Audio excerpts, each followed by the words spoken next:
আসসালামু আলাইকুম রহমতুল্লাহি বরকাতুহু। আমি আপনাদের মাঝে নতুন আরেকটা টিউটোরিয়াল নিয়ে হাজির হলাম। রিভার্স ফরওয়ার্ড কিভাবে পাওয়ার কানেকশন করবেন নেগেটিভ কন্ডাক্টরের মাধ্যমে সেটি আমি আপনাদেরকে দেখিয়ে দিব ড্রয়িং এর মাধ্যমে। ভিডিওটা ধৈর্য সহকারে দেখতে থাকুন। প্রথমে red colour, red, yellow, blue, three ফেজের জন্য তিনটি তার লাগবে। থ্রি ফেজের জন্য তিনটি লাইন লাগবে। যেহেতু রেড, ইয়েলো, ব্লু তিনটি তার। তারপর আমি এখানে নিয়েছি, এই চিহ্নটা দেখাচ্ছি আমি, MCCB, moulded case circuit breaker. কিভাবে কানেকশন করবেন তারপর আমি দেখিয়ে দিচ্ছি। এটা হচ্ছে circuit breaker.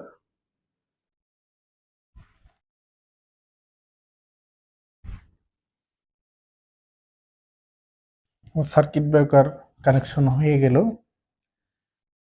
M C C B, moulded case circuit breaker. তারপর আসি, এটা হচ্ছে ওভারলোড, ওভারলোড রিলে। ওভারলোড রিলেটাও তার কানেকশন আমরা করে দিয়ে দিই। মোটরকে প্রোটেকশন দেওয়ার জন্য ওভারলোড রিলে ব্যবহার করা হয়েছে। যদি কখনো মোটর কোনো ফল্ট করে সেই ক্ষেত্রে ওভারলোড টিপ করে আপনার মোটরকে অনাকাঙ্ক্ষিত বিদ্যুতের হাত থেকে রক্ষা করবে, এমনকি মোটরকে সবসময় সাপোর্টিং এ রাখবে, যাতে মোটরে কখনো কয়েল বা কোনো ধরনের দুর্ঘটনা না ঘটে। ওভারলোড তাকে প্রোটেকশন দিয়ে রাখবে। ওভারলোড রিলেটাও কানেকশন করে দিয়ে দেখি। ঠিক আমি যেভাবে কানেকশন করতেছি আপনারাও সেভাবে কানেকশনটাই করবেন। ভুল হওয়ার সম্ভাবনা কম থাকবে। ও ওভারলোড রিলে, ওভারলোড রিলেও কানেকশন হয়ে গেল।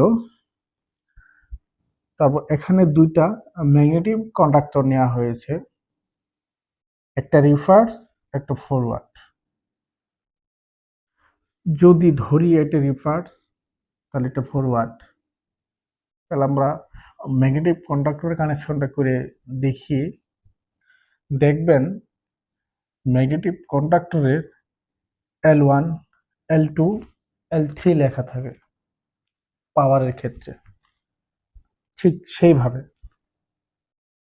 L1,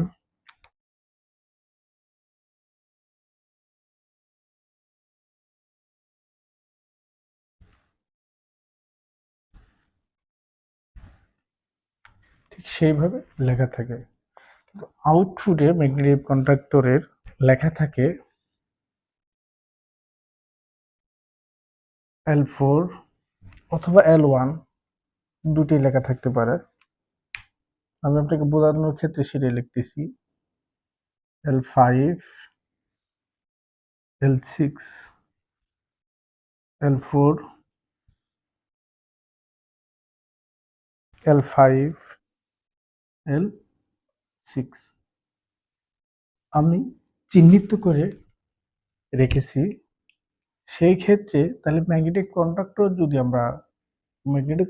যদি আমরা কানেকশন দিই, কানেকশন দিয়ে দেখা যাক অরিজিনালি আমাদের কানেকশন হয়েছে কিনা। আরেকটা বিষয়, যেহেতু আমি এখানে পাওয়ার কানেকশন করেছি, কন্ট্রোলিং কানেকশন আমি আমাদের দেখাচ্ছি না। এখানে কন্ট্রোলিং কানেকশন প্র্যাকটিক্যালি এবং ড্রয়িং সহ এই ভিডিওর ডিসক্রিপশনে লিংক দেওয়া থাকবে, দেখে নেবেন। যদি কারো কন্ট্রোলিং এর কোনো প্রবলেম হয় সেটা দেখে নেবেন। কানেকশনটা করে দিই।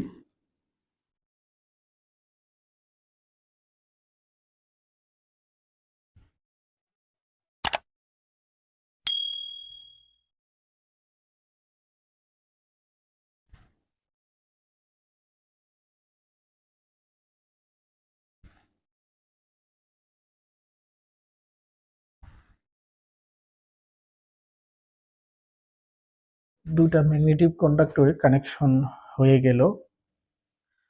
কারণ আমি এখানে ডিসকানেক্ট করার কারণ হচ্ছে, যখন ম্যাগনেটিক কন্ডাক্টর কয়েলটা ধরবে তখন পাওয়ারটা পাস হবে, এছাড়া কিন্তু মোটর ধরবে না। সেই ক্ষেত্রে আপনাকে কন্ট্রোলিং অবশ্যই করতে হবে। কন্ট্রোলিং দেখার জন্য আপনারা দেখতে পারবেন ডিসক্রিপশনে লিংক দেওয়া থাকবে, আপনারা ভিডিওটা দেখে নিয়ে তারপর কন্ট্রোলিং দিয়ে দেখে নিয়ে পাওয়ার কানেকশনটা করবেন। MC magnetic conductor, MC magnetic conductor, এটা একটা ম্যাগনেটিক কন্ডাক্টর, এটা একটা ম্যাগনেটিক কন্ডাক্টর। যখন আমার magnetic conductor three phase connection complete হয়ে যায়, পাওয়ার কানেকশন, তারপর থেকে আমাদের মোটর। তো মোটরটা আমরা কিভাবে বুঝবো যে কোন কেবল, কোন কালার মোটর টার্মিনাল লাগবে, সেটাকে চিহ্নিত করার জন্য মোটরের গায়ে লেখা থাকে U1, V1, W1। আবার যদি স্টার ডেল্টাতে থাকে সেক্ষেত্রে U2, V2, W2 এরকম লেখা থাকবে। সেক্ষেত্রে আপনারা ঠিক সেইভাবেই ইউতে আমি যেভাবে কানেকশন করেছি সেইভাবে আপনারাও কানেকশনটা করবেন। ম্যাগনেটিক কন্ডাক্টর L4 থেকে নিয়ে U1 মোটর টার্মিনালে কানেকশন করা হয়ে গেছে। দ্বিতীয় টার্মিনাল থেকে ম্যাগনেটিক কন্ডাক্টরে L5 নিয়ে V1 মোটর টার্মিনালে কানেকশন করা হয়ে গেছে। L6 ম্যাগনেটিক কন্ডাক্টরের টার্মিনাল থেকে নিয়ে মোটরের W1 টার্মিনালে কানেকশন করা হয়ে গেছে। যেহেতু এই মোটরটা হচ্ছে স্টার অথবা ডেল্টা, সেক্ষেত্রে এরকম থাকবে। আমি আপনাদেরকে মোটরের স্টার ডেল্টা কয়েল কানেকশনটা আমি আপনাদেরকে দেখাচ্ছি না। নেক্সট ভিডিওতে যদি আপনারা কমেন্ট করেন তাহলে অবশ্যই স্টার ডেল্টা মোটরের স্টার ডেল্টা কিভাবে কয়েল কানেকশন করে সেটা আমি আপনাদেরকে দেখিয়ে দিব, যদি আপনাদের রেসপন্স পায় আর কি। এখনো যারা চ্যানেলটিকে সাবস্ক্রাইব করেন, সাবস্ক্রাইব করে নেন। আর আপনাদের যত সোশ্যাল মিডিয়া আছে তাহলে অবশ্যই ভিডিওটা একটি লাইক দিয়ে সোশ্যাল মিডিয়া শেয়ার করে দিবেন, আরো 10 জনকে দেখার সুযোগ করে দিবেন। আসসালামু আলাইকুম রহমতুল্লাহি ওয়া বারাকাতুহু।